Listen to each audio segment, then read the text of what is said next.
YCP MLC Duvvada Srinivas కుటుంబం వివాదం రచ్చకెక్కింది.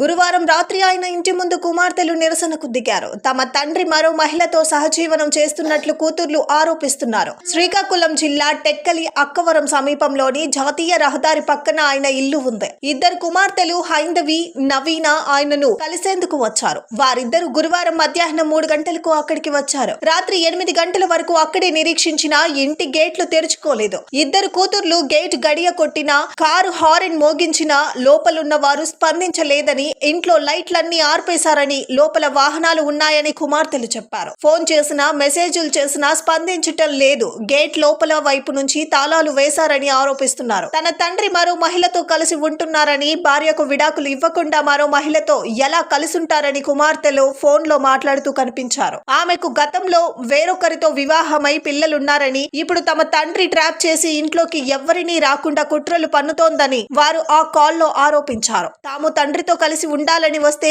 ఆమె అడ్డుకుంటోందని మండిపడ్డారు.